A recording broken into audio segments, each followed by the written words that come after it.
The sound of crystal glasses clinking and pretentious laughter drifted up from my restaurant's private dining room. I stood at the top of the stairs, frozen, as my mother-in-law Margaret's voice cut through the din like a serrated knife. Of course, I never pay here. It's my daughter-in-law's place, and family privilege means everything is on the house.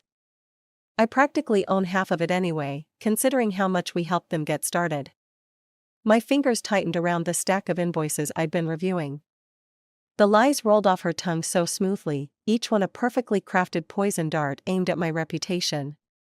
I'm Bella, and this restaurant, every brick, every pan, every carefully crafted recipe, is mine. Built from 15 years of 12-hour shifts and burned fingers, not a single dime from the Thompson family fortune. Margaret, darling, you must tell us how you convinced her to use that divine truffle supplier, one of her society friends cooed. Oh, I simply insisted. The poor dear needed quite a bit of guidance in the beginning. Still does, really. The invoice paper crumpled in my grip. Below, their laughter swelled again, accompanied by the distinctive pop of another champagne bottle, my most expensive vintage, no doubt. My phone buzzed. A text from Ryan. Mom says she's entertaining some friends at the restaurant.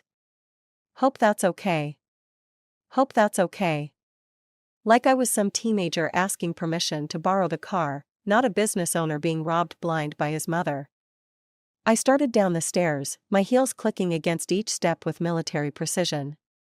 The sounds from the private dining room grew louder, Margaret holding court with her usual theatrical flair, dispensing my wine and my food like party favors while spreading lies about my competence. My hand rested on the door handle. Through the frosted glass, I could see their silhouettes, 6 or 7 women, all gesturing with wine glasses, all hanging on Margaret's every word. For 3 years, I'd swallowed my pride, played the dutiful daughter-in-law, let her sweep through my restaurant like she owned it. And really, Margaret's voice carried clearly now, it's fortunate I'm here to maintain standards. Left to her own devices. I pushed the door open. The conversation stuttered to a halt as heads turned toward me. Margaret's perfectly painted smile didn't waver, but her eyes hardened to chips of ice. Bella, darling. I was just telling everyone about our little restaurant. Our little restaurant. Something snapped inside me, quiet but final, like a violin string pulled too tight. Actually, Margaret, I said, my voice steady despite the rage burning in my chest. I think it's time we discussed exactly whose restaurant this is. I slammed our bedroom door so hard the wedding photo fell off the wall. The frame cracked, a jagged line splitting between Ryan and me, fitting, really. You're being completely unreasonable, Ryan called through the door. Mom was just trying to be social. She brings valuable connections to the restaurant. Valuable connections? I yanked the door open. Your mother just cost me $3,000 in wine and food, not counting the damage she's doing to my reputation. Ryan stood there in his wrinkled t-shirt, shoulders hunched like they'd been since losing his job 3 months ago. She's trying to help, Bella. You know how influential her friends are in the restaurant scene. Help? My laugh came out harsh. By telling everyone she practically owns my restaurant? That I can't make decisions without her guidance? That's not what she meant. Then what did she mean, Ryan? Please, explain to me how your mother spreading lies about my business is helping. He ran his hands through his hair, a gesture so familiar it made my chest ache. You're taking this too personally. Mom's just proud of what we've built. We? The word tasted like acid. What exactly have you built, Ryan? Or your mother? Because I remember working doubles for 15 years to save up. I remember developing every recipe, hiring every staff member, dealing with every crisis, while you were at your cushy corporate job. His face darkened. That's low, Bella. You know I'm trying to find work. Are you? Because your mother told her friends you're taking a sabbatical to explore new opportunities. Is that what we're calling it now? Stop attacking my mother. His fist hit the wall, leaving a dent in the drywall. We both stared at it, shocked by the sudden violence. You know what? I grabbed my laptop from the bed. I'm going to the restaurant. I need to damage control your mother's latest performance. Bella, wait.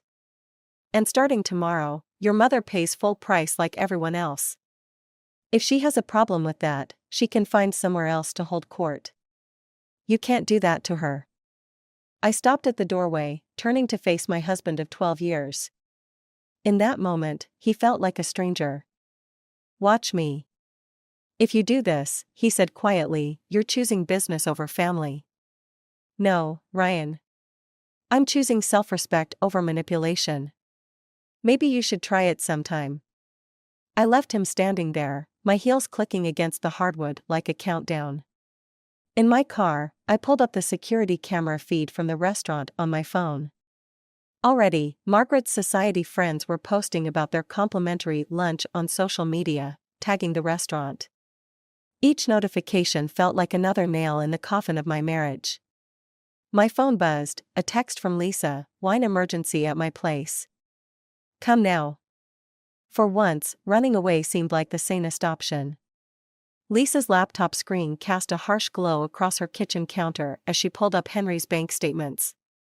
My hands trembled around my third glass of wine.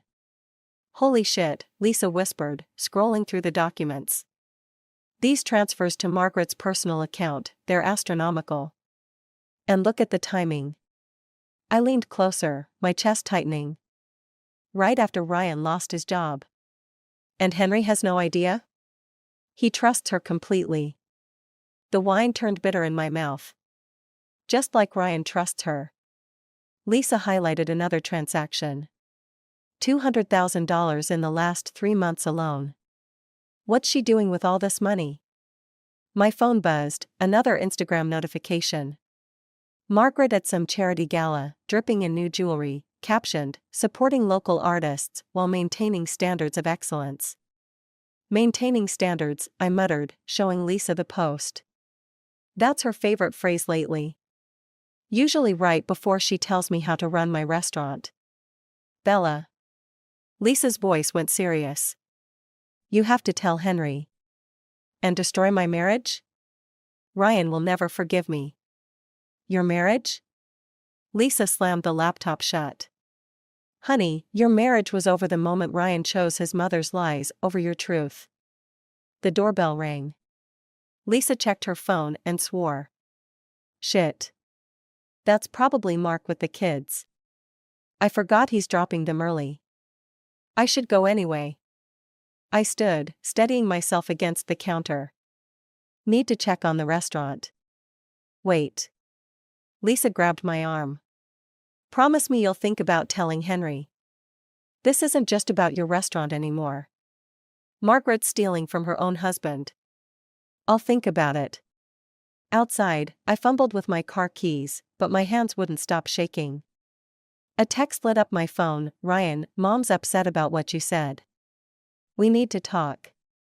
Another notification popped up, a review of my restaurant, posted an hour ago. My heart stopped when I saw the byline, Oliver Grant, the city's most influential food critic. I'd had no idea he'd been in tonight. The review was brutal. While Carter's shows promise, it suffers from inconsistent standards and unclear vision. One wonders if the recent rumors of family interference. I didn't finish reading. Margaret's voice echoed in my head, maintaining standards. The timing couldn't be coincidence. She'd known Oliver was coming. Had to have known. And she'd made sure her little performance with her society friends happened on exactly the right day. My phone buzzed again, Henry this time. Bella, need to discuss some concerning bank statements. Can we meet privately? I stared at the message, my hands steady now. The wine buzz cleared, replaced by cold clarity. Margaret had finally overplayed her hand. Now I just had to decide what to do about it. The choice was simple, really. I could protect my family's feelings, or I could protect the truth. But I couldn't do both. The private booth at Marcello's felt like a confessional. Henry sat across from me, his usual commanding presence diminished by the stack of bank statements between us. His hand shook slightly as he turned each page. 200,000, he said quietly. In 3 months. I stared into my untouched espresso.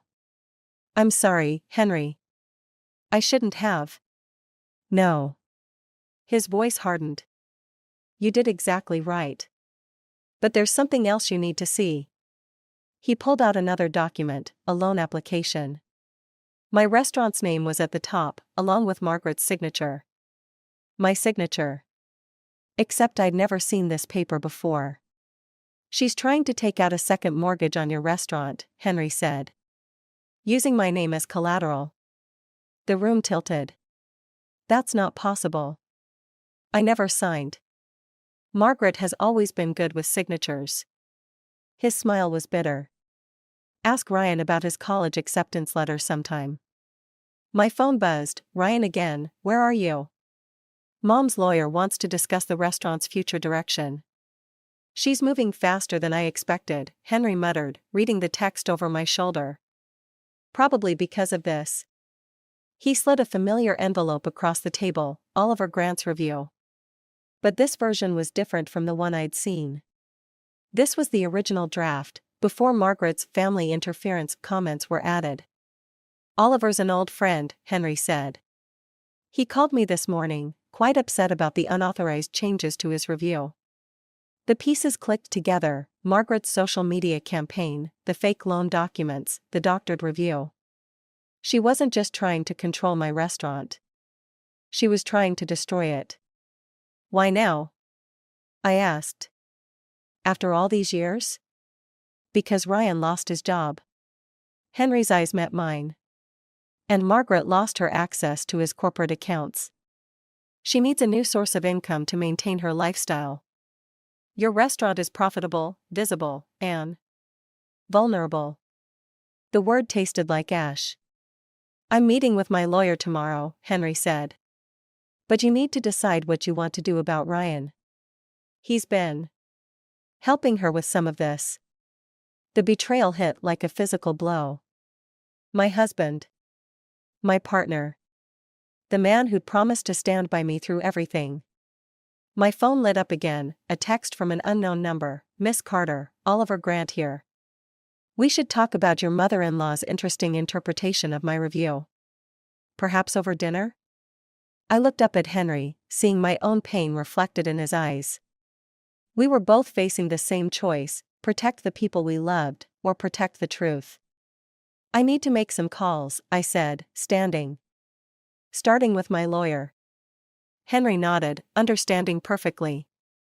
Some bridges, once burned, light the way forward. Oliver Grant's office felt more like an interrogation room than a restaurant critic's workspace.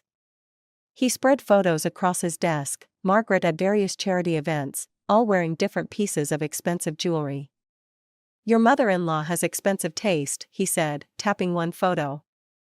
This necklace alone is worth more than most people's annual salary. Henry's money, I said, but Oliver shook his head.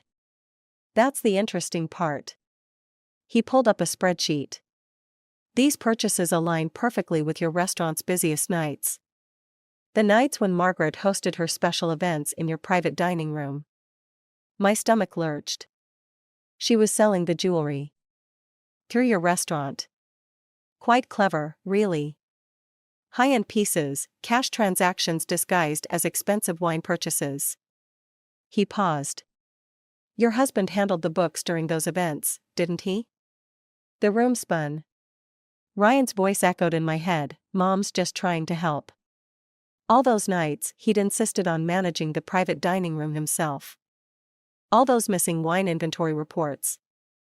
My phone buzzed, a text from Ryan, where are you? Mom's lawyer is getting impatient. I have more, Oliver said quietly. But you should know, Margaret's been reaching out to my colleagues. Trying to plant stories about health code violations, tax irregularities. She's trying to destroy me. No. Oliver's eyes met mine. She's trying to force you out so Ryan can take over. Make it look like mismanagement rather than theft. My phone buzzed again, Lisa this time, SOS. Margaret just walked into your restaurant with 2 health inspectors. I have to go. I stood, gathering the photos. Bella. Oliver caught my arm. There's something else. The jewelry? It's all fake. Margaret's been selling counterfeits to her society friends through your restaurant. The final piece clicked into place. Not just money laundering, but fraud. And Ryan had helped her do it. I'm running a story next week, Oliver said. But I wanted you to know first. You need to protect yourself. My phone lit up with another message, from Henry. Margaret's emptied our accounts. All of them. Including Ryan's trust fund. The walls closed in. My restaurant, my marriage, my life, all built on lies. And now Margaret was making her final move. I need your help, I told Oliver, my voice steady despite the rage burning through me. But first, I need to make a call. I dialed my lawyer's number, watching Margaret's smiling face in the charity photos. She thought she was winning, thought she'd finally broken me. But she'd forgotten something crucial. I'd built my restaurant from nothing once before. I could do it again. What I couldn't do was trust my husband ever again. The private dining room had never felt so suffocating. Margaret sat at the head of the table, resplendent in another piece of counterfeit jewelry, while Ryan hovered behind her like a guard dog. Henry's empty chair screamed accusation. Really, Bella, Margaret sighed, examining the stack of documents I'd placed before her. All this drama over a few business arrangements? Business arrangements? My voice didn't shake.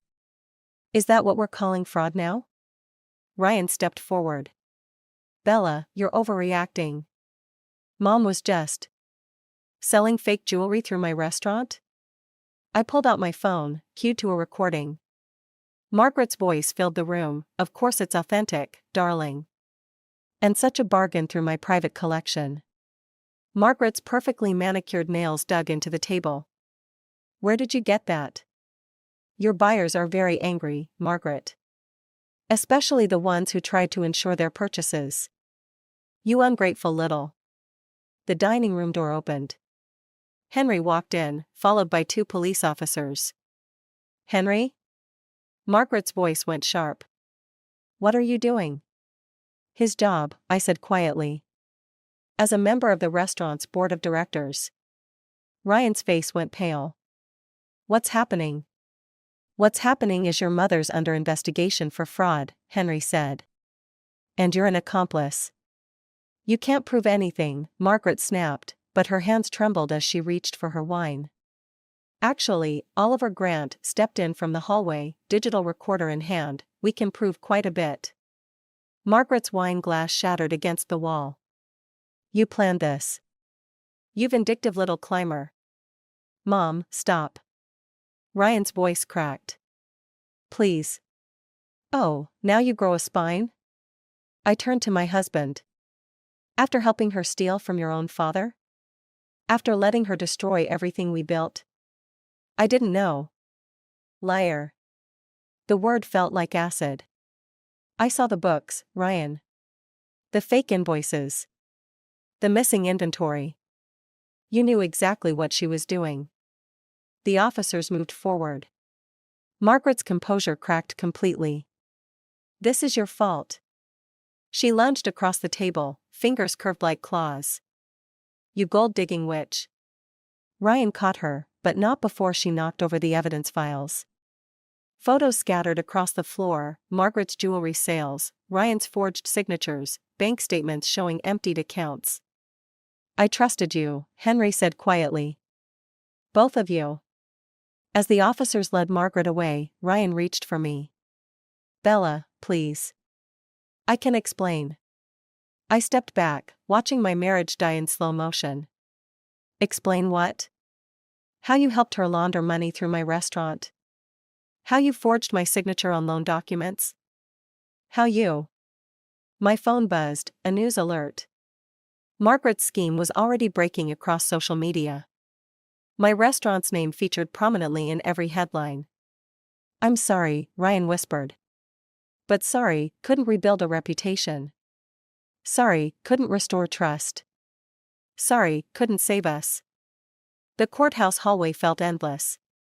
Margaret's society friends huddled in clusters, whispering behind designer handbags as I walked past. Each face held the same mixture of betrayal and fury. The looks of women who'd discovered their precious jewelry was as fake as Margaret's smile. Ready? Oliver touched my elbow, steadying me. Before I could answer, Ryan appeared, looking haunted. Bella, please. Don't do this. Do what, Ryan? Tell the truth? She's my mother. And I was your wife. The past tense slipped out naturally.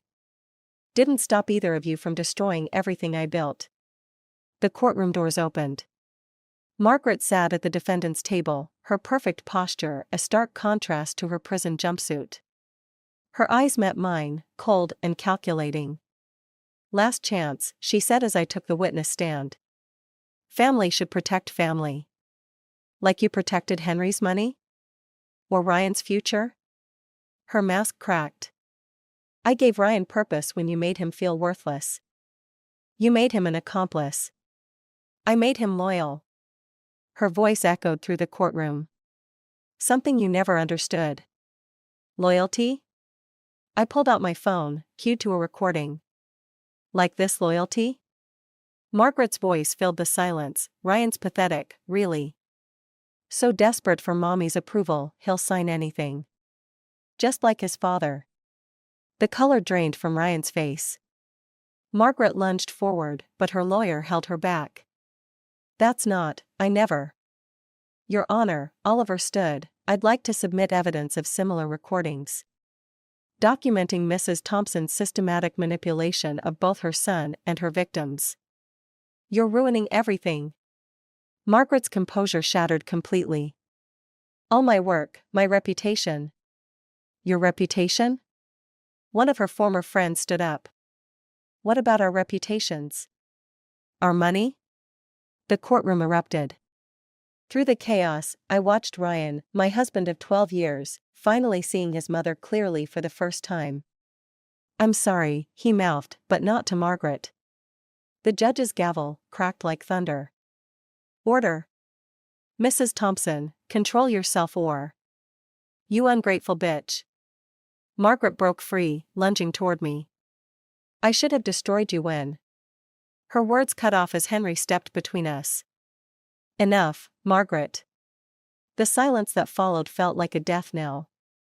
Mr. Thompson, the judge said quietly, would you like to make your statement now? Henry straightened his tie, every inch the respected businessman. Yes, Your Honor. And I'd like to start with an apology, to my daughter-in-law, to our friends, and to everyone my wife manipulated. Including our son. Margaret collapsed into her chair, finally defeated. Not by my revenge, but by the truth she'd tried so hard to bury. Sometimes karma doesn't need help. It just needs witnesses. The last box of Margaret's things sat unopened in my office. Through the restaurant window, I watched the morning delivery trucks arrive, the familiar rhythm of a new day starting. My day. My restaurant. Ready to open? Oliver adjusted his tie, looking more nervous than he had during the entire trial. Almost. I picked up the box. One last thing. The dumpster lid creaked as I lifted it. Inside the box, Margaret's prized collection of fake jewelry glittered dully, her last attempt at manipulation, left behind like a poisoned gift. You don't want to keep any of it? Oliver asked. As a reminder? Of what? How revenge tastes. I let the box fall. The crash was surprisingly satisfying. I prefer creating things to destroying them. My phone buzzed, Ryan's divorce lawyer with final paperwork updates. Below it, a message from Henry about the restaurant's upcoming board meeting. Life moving forward, one notification at a time. Speaking of creating, Oliver cleared his throat. My new review is running tomorrow. Already? My heart skipped. The restaurant's reputation had taken a hit during the trial, despite the sympathy press. I had to be objective. He handed me an advance copy. But I also had to be honest. The headline caught my eye, rising from the ashes, "How Betrayal Forged a Stronger Kitchen." Oliver. Keep reading. My eyes scanned the text, catching phrases like "refined through adversity" and "authenticity in every dish." But it was the final paragraph that made me stop. In the end, Carter's greatest achievement isn't its innovative menu or impeccable service. It's the proof that integrity, like the finest recipes, requires both heat and patience to perfect. In exposing deception, owner Bella Carter didn't just save her restaurant, she redefined its core identity. Every dish now carries a simple promise: what you see is what you get. In today's world of carefully curated facades, such honesty tastes revolutionary. Too much? Oliver shifted uncomfortably. Before I could answer, the kitchen door opened. My head chef stuck his head out. "Chef? The new menu tasting?" "Coming." I turned to Oliver. "Stay for breakfast?" "I'm trying something new." "Always." His smile held understanding. He'd told me about his own family's betrayal during the trial, the reason he became a critic, searching for authenticity in a world of pretense. The kitchen welcomed me with its morning chaos, steam rising, pans clattering, voices calling out prep lists. My domain. My truth. "Chef?" My sous chef held up a plate. "Ready when you are." I tied on my apron, feeling its familiar weight. Some people collected scars. Some collected revenge. But me? I collected moments like these, creating something real in a world of fake jewelry and empty promises. Let's cook.